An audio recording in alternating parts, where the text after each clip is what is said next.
golput, ya itu bukan urusan saya.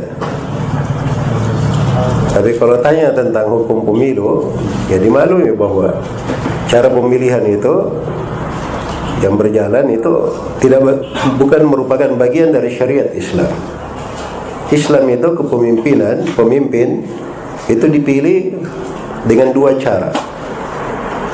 Ada cara yang ketiga, itu di kondisi kalau terjadi, ya, cara mengobati kejadian. Apa dua cara seorang pemimpin menjadi pemimpin? Yang pertama, dia dipilih oleh ahlul halli wal aqd, dipilih oleh pihak yang berwenang. Jadi para tokoh pemuka di dalam agama dia memilih. Nah itu saja ahlul halli wal aqd. Seperti Abu Bakar hanya dipilih oleh para sahabat yang berkumpul di bawah Thaqifah Bani Sa'idah. Iya. Cuman sahabat itu aja yang membaiat Abu Bakar, yang lainnya ikut. Seperti Utsman bin Affan, beliau menjadi khalifah itu musyawarah antara 6 orang saja yang ditunjuk oleh Umar sebagai ahli syura.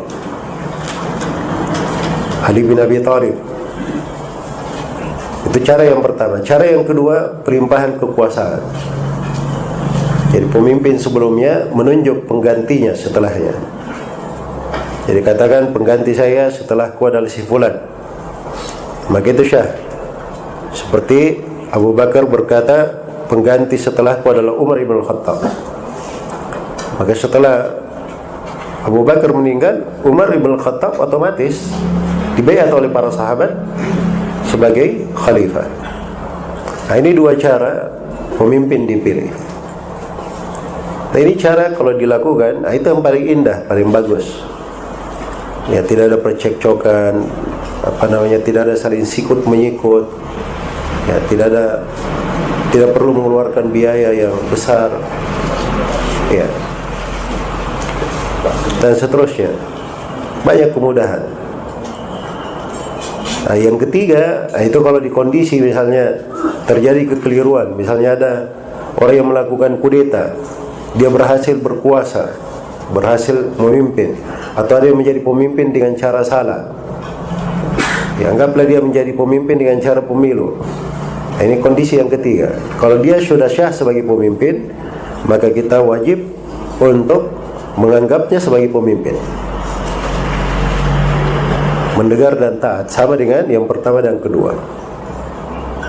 Ya, ini 3 hal yang disepakati oleh para ulama dan ada di dalam syariat kita. Adapun dengan cara pemilihan itu tidak ada di dalam syariat. Jelas ya? Hanya saja memang sebagian ulama itu memberi fatwa di kondisi tertentu. Iya. Jadi kalau dia mengatakan para ulama menganjurkan untuk memilih, ini ucapan yang keliru ya.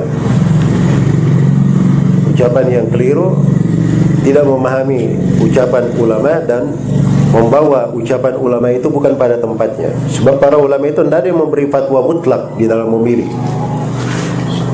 Yang ada mereka membolehkan di kondisi tertentu, ada dengan syarat-syarat tertentu, atau kalau dia berfatwa sesuatu mungkin terkait dengan negara tertentu. Ya begitu harusnya. Karena itu kalau ada yang memberikan ketentuan umum, itu bukan hal yang cocok diucapkan seperti itu. Ini dari hal-hal yang hendaknya diperbaiki. Seorang muslim dan muslimah itu kewajibannya banyak. Ya, yang masuk di urusan pemilihan kepala negara, di urusan politik, itu tidak semua orang masuk dalam hal itu. Tidak semua orang bisa berpikir ke sana.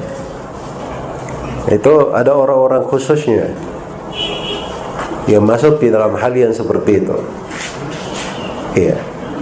Jadi itu bukan wewenang semua orang. Jadi kalau seorang bukan kerjaannya dia masuk ke situ, ini paling tidak mungkin dia akan berdosa pada sebagian hal. Karena itu hendaknya setiap orang itu bertakwa kepada Allah Subhanahu wa ta'ala, dan jangan dia masuk ke dalam hal-hal yang mungkin pada hari kiamat dia akan menyesal akan hal tersebut, atau pada hal-hal yang tidak ada manfaat baginya, tidak membawa untungnya keberuntungan di kehidupan dunianya maupun di kehidupan akhiratnya.